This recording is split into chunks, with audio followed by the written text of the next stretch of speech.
Hey, good morning, everyone. I just have to laugh because, of course, it's a cat. I am so thrilled to be back sewing and enjoying the process. It's been forever, people. It has been forever. So I just had to put up that cat thing. Had a thing for cats, right? I got to tell you one thing. And speaking of cats, and I'm just kicking a little time around while people get on here. The kitten, right? The teenager, right? The college age student cat has a couple funny. She's a funny little cat. She's like I don't know what happened to her before she got stuck in the engine of Robin's car, but she's a little skitsy.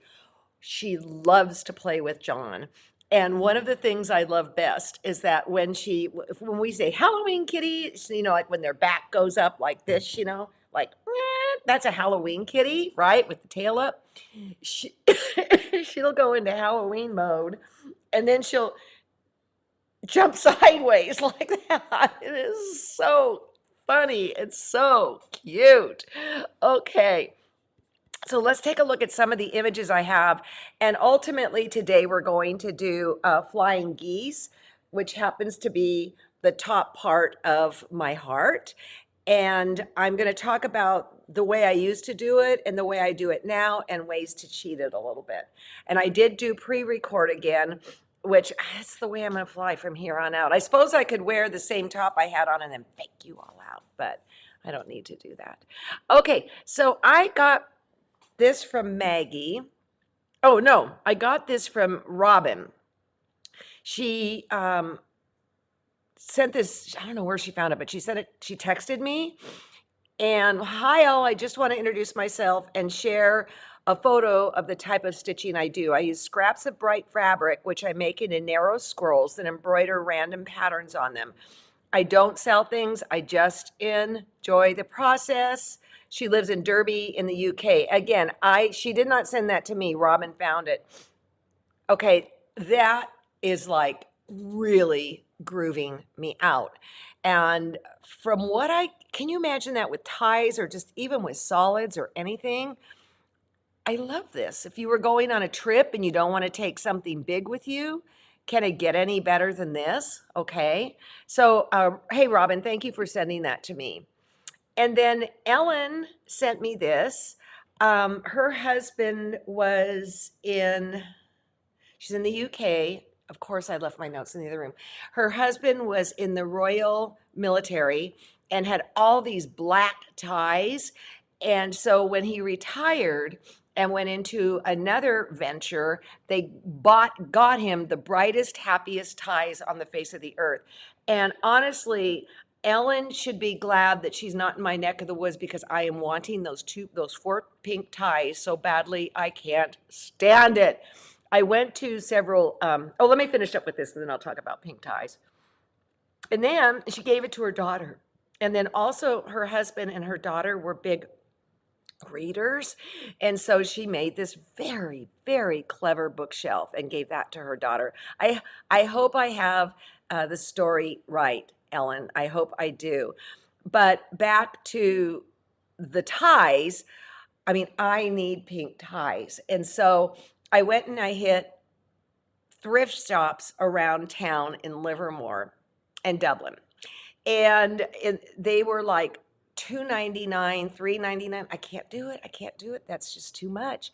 And then there's a place called Savers in Dublin. It's this huge, huge warehouse of resale stuff.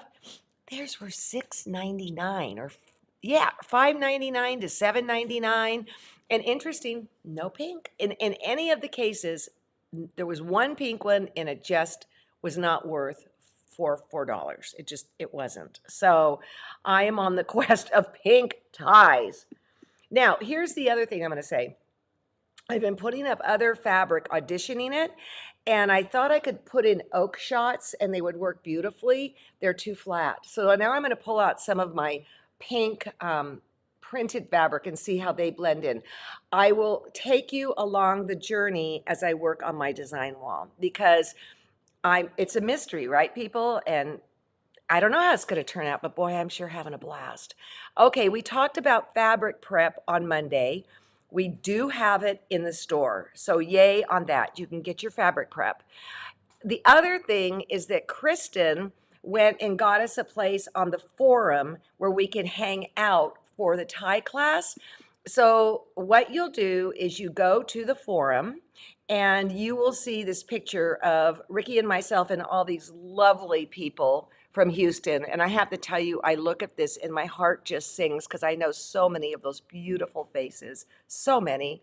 So anyways, you go to the forum. And then you can see on the left-hand side, there's the ties place. Then you go in there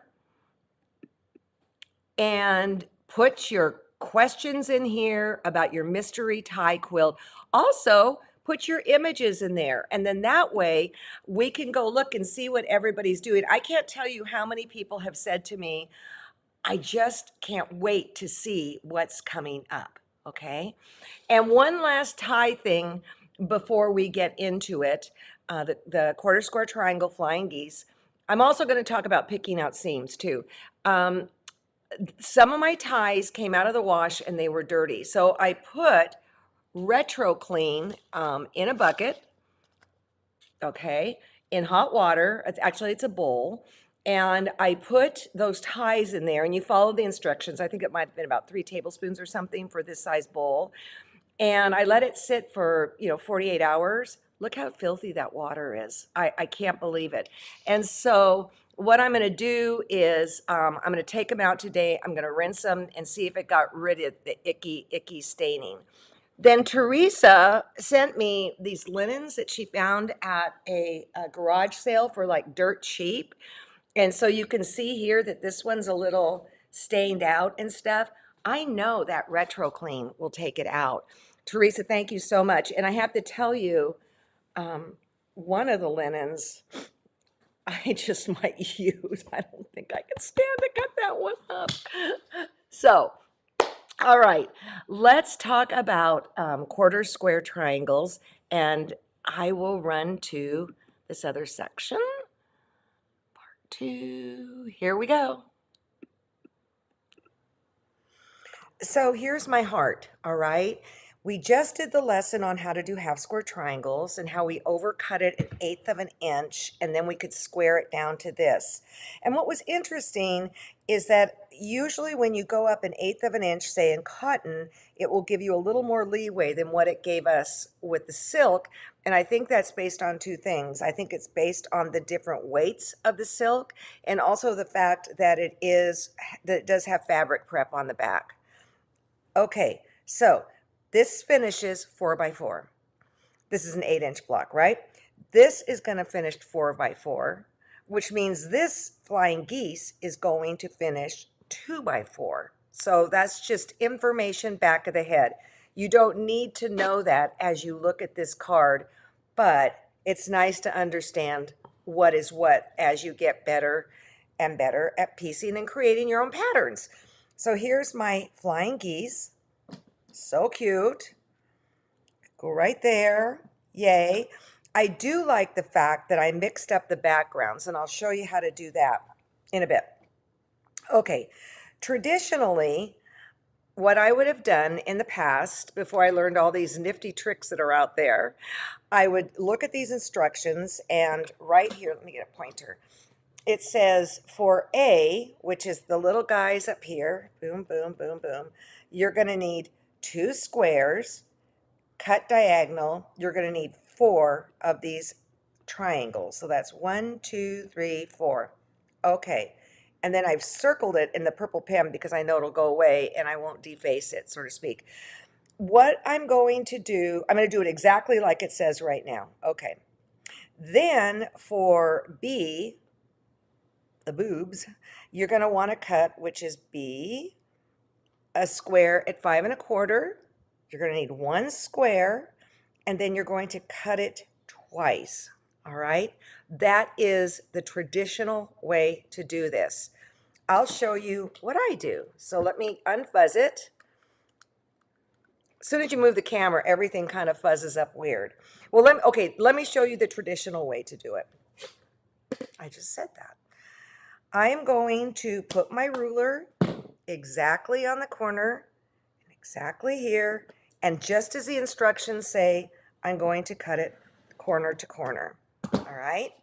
Then I'm going to shift it, keep it together. You know, you don't want any sort of slippage like this. Keep it together as well as possible, or good as possible. And there's that. I'm down there. That was luck. Okay, there. Now I've got 4 half square triangles. No, 4 quarter square triangles.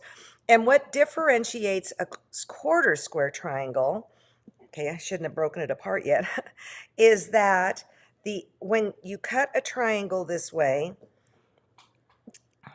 all of the outside edges are on straight a grain right here, and then the bias falls within here. You always want the outside area to be on straight of grain whenever possible. Understanding with ties, it's a completely different beast, but that's just an extra 10 cents.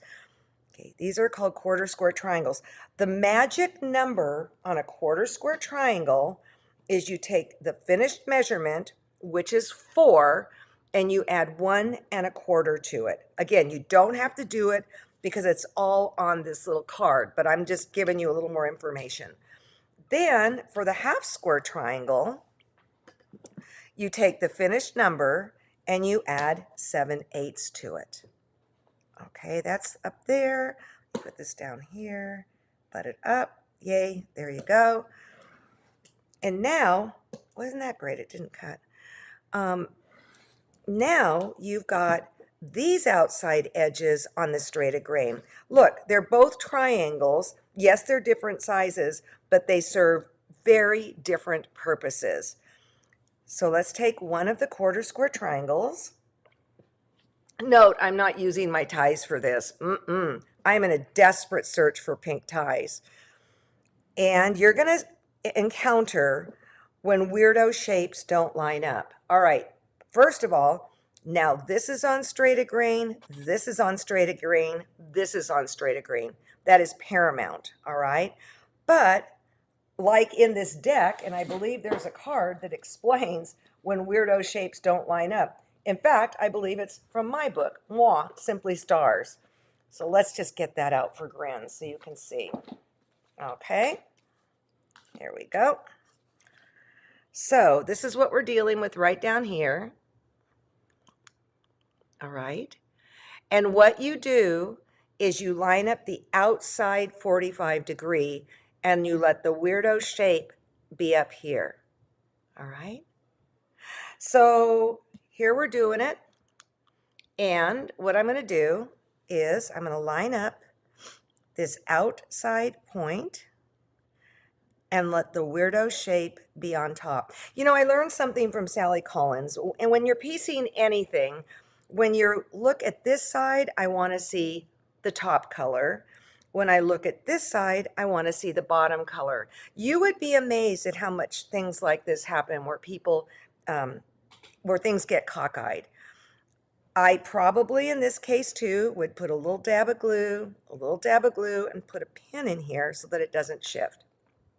But that is not how I do it, because as soon as you start sewing here, you've got bias here. And if you can ever avoid sewing on a cut bias, it's your birthday present. So what I've done, this is where you can do it that way, folks. You can do it that way. So what I'm going to do for this now, this background, piece number B, the dark part of the flying geese. I never know which is the geese and which is the wings or whatever. I'm going to do exactly what it says, which I'm going to cut this as 5 1/4, but I am not going to cut corner to corner. I'm going to stop. All right. So go with B, the exact size that it says. But for A, the little wingette things, all right, I would cut them 1/8 of an inch bigger. So it says 2 7/8 are what you're supposed to cut it at. I would cut it at 3. And that is the case of what I've done right here. Then the next thing I'm going to do, don't cut it corner to corner. I am going to, just like how we did on the half square triangles, I am going to take my pen and I'm going to exactly cut it from corner to, or mark it. I said that the other day too, corner to corner.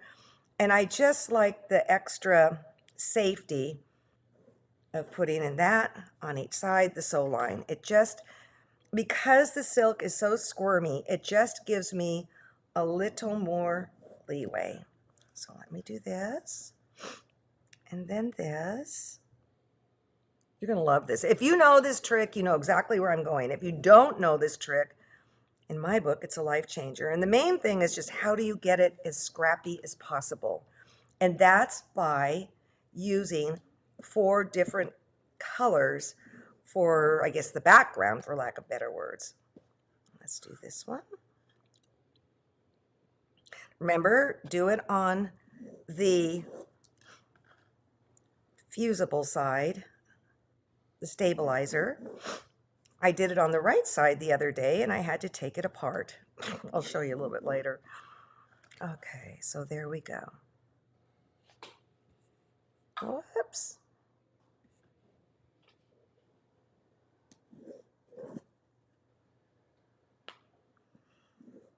I know this is like watching paint dry, but trust me, it is absolutely worth the time.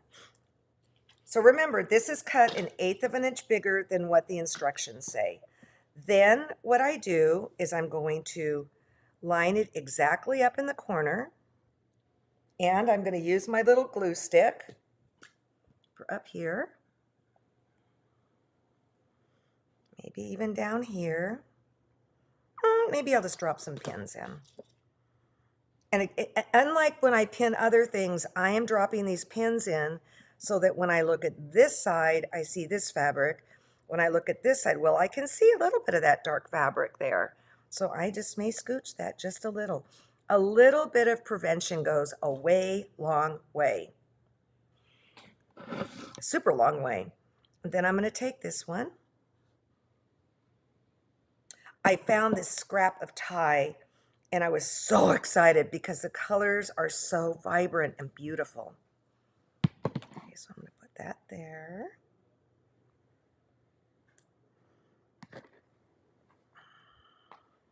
That there. Again, drop some pins in.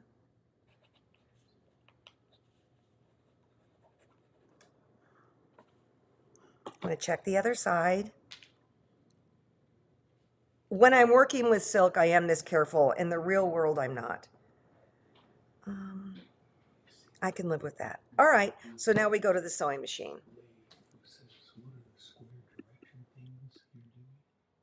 What, John? Somebody's asking what? There's a question on what are the square direction things you're using?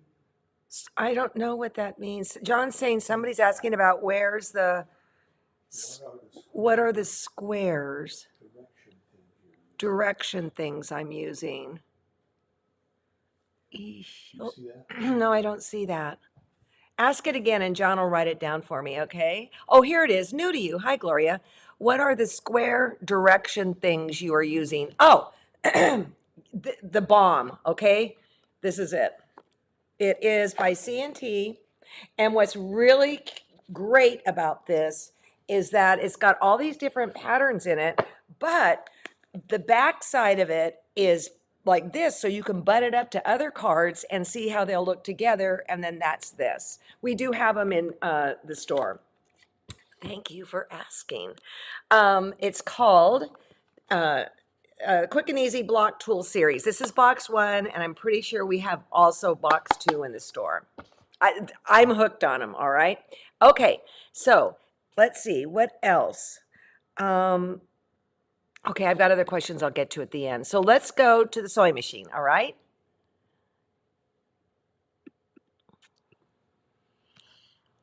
Before we get started, I just want to reiterate that in my throat plate area, I have a single hole throat plate right there.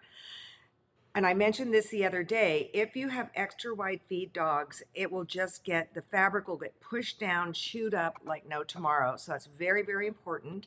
And again, on the top, I'm using thread, I'm using Quilter Select 60, and on the bottom, I am using the 80 weight Quilter Select thread, which I love. And this is what we're going for, our beloved flying geese. Now, if you've not seen this before, you may want to watch this a couple times because it's kind of cuckoo. It's different, but man, I love this technique.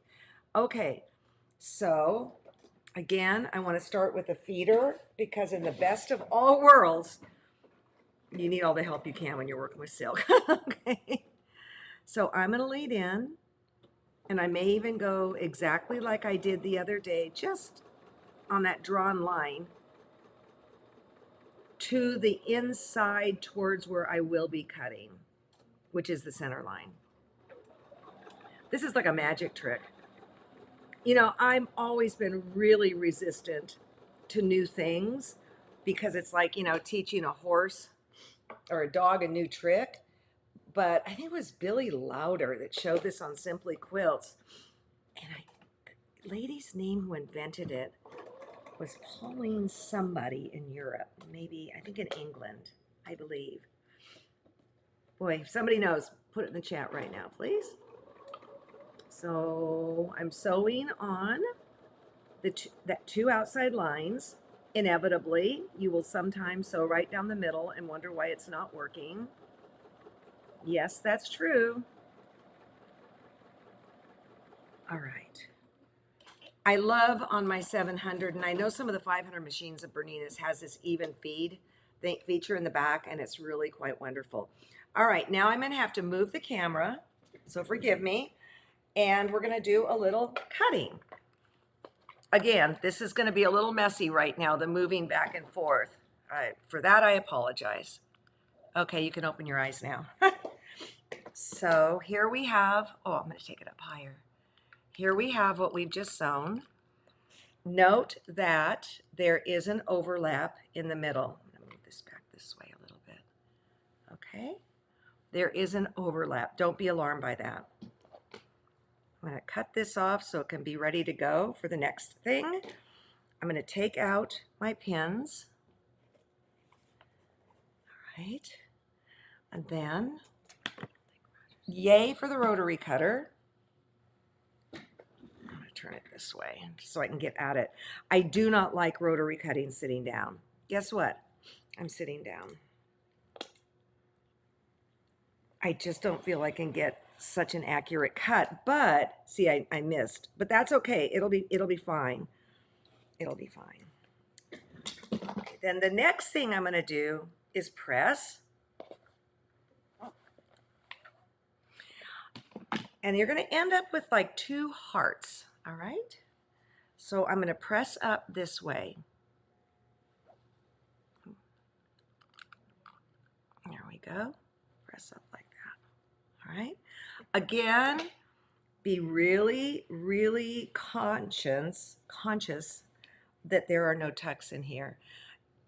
When I used to teach on the road, I'd say that was the one thing that I had very little patience for, and that was people being crazy pressers and not doing it correctly. I would maybe even throw a little starch on this because this is a little floppy. All right, now I'm going to do this one too. Okay, and actually I'm realizing I really don't have to do both of them. When I show you the one thing, you'll get it. So the iron being on would really be a benefit. That's why it's not going down. Okay, here's that wonderful oak shot that we used to have. And I am, let me do one more press. Patience is a virtue, patience is a virtue. Medium heat. A lot of this stuff I'm going to be repeating over and over, all right? So I'm going to put my little glue stick right down here. A little piece right up here. And then drop those pins in. Hey, when you guys use this glue stick, make sure you always, it's called a fabric prep glue. The good news is that it dries really quickly. The bad news is it dries really quickly. So every time you use it, shut the lid tight. And then I will drop in a pin here. Again, it's the shifting out here I'm concerned about. This is very different than when I do my classic piecing. You know, if you feel better, like you want to drop some pins in here, yay. But it's more important to me that it looks like how I expressed in the earlier part. Okay, that looks good. That looks good. I'm going to go back and I'm going to sew on this side and this side. I don't think you need to watch it. I'm trying to keep you people from getting seasick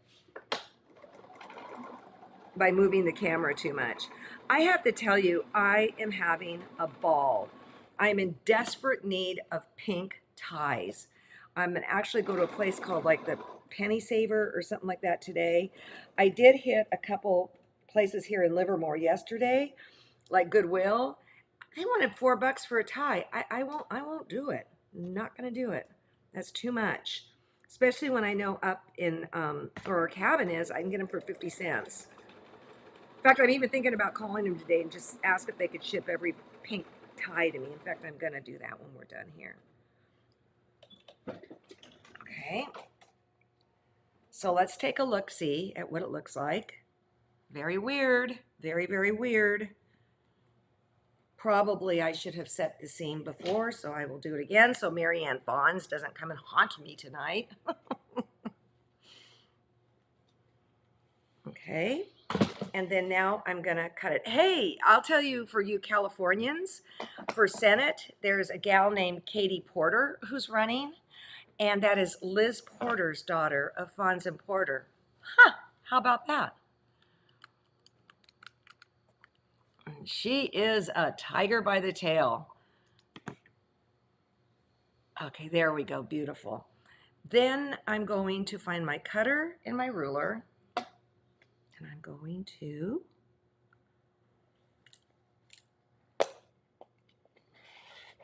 cut it. And then I'm going to press it. Ta-da! Ta-da! I love this. All right, get this out of the way. And then let's see how much trouble I'm in. I'm gonna need another ruler. I know that I'm in trouble with that right now, because I am gonna have to trim, because these guys, the outside wingettes, I did overcut 1/8 of an inch. Then I'll tell you what I'm looking for now.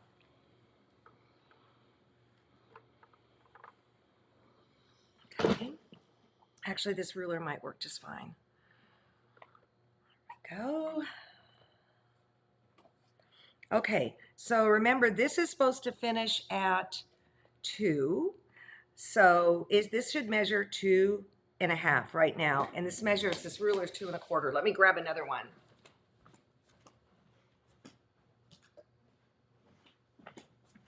Okay. So let's see what happened. Okay, ultimately what you want is you want this to measure 2.5, and you want this to be 1/4 inch from the edge. All right.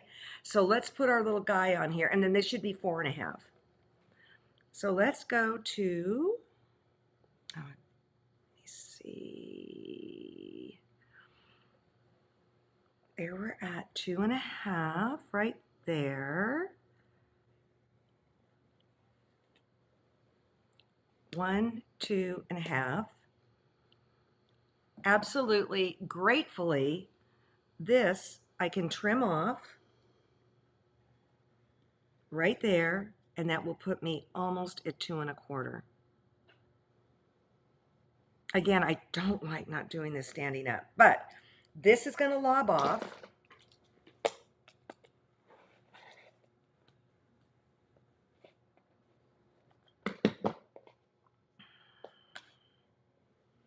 And then that's at 4.5. Yay! So I'm going to do it on this one too. And you'll end up with extra, all right? Which is no big deal, because you can use them, you can make more hearts or use them as a fill space and all of that. Okay, there we go, that. And the other thing that's important to me is that while this is 1/4 inch from here, this on here ends exactly on the corner And this down here, which you can't see, ends up exactly on the corner, of which I just shifted it and it moved it. And now, okay, let me go back. Really take your time with this part, people. Just really take your time. Now, I'll show you something. This is going in a little bit. So what is happening there? Is it my pressing? Oh, maybe it's my pressing. Yeah. So that right there, you can see how important pressing is. Let's press it out a little bit and see if that makes it better.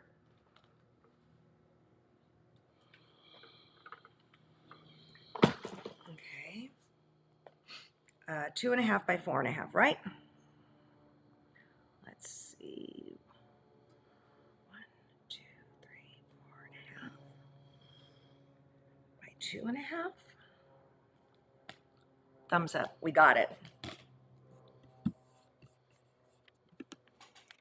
Okay, yay for that. I love that technique. I don't think it's Pauline Rogers. That doesn't ring a bell, but I don't know. I don't know. It's been around for a long time, super long time. Um, Ellen, as far as a pattern for the tuffet, you can get it actually at TQ. Well, we did a show on it, okay? Not a show, a segment. So if you went in there to the search bar and just said tuffet, I'm sure it will come up. Also, Susan, I don't know why your thing is freezing. I think it's probably on your end. Also, my web contact. Okay, so this is how you get hold of me. And there's a couple reasons you might want to get hold of me. Show me some pictures from shows and what's winning and all that. Show me what you're doing. I would rather see it on the forum so everybody can see it. And or you want a Bernina gift certificate for $100 because you're going to go buy a Bernina, but I have to send that to you before you buy the machine. It's a physical hard copy. Okay, my email is alexandrsn@gmail. All right. What size was my blue square? It was at 5 1/4. My blue square was at 5 1/4. The back, the boob, right? Yeah. Okay. So let me show you one last thing because I promised you I'd show you this. All right. So I marked this on the wrong side. And I'm like going, you have got to be kidding. Oh, and I sewed it on, better yet. So I had to pick this out, all right?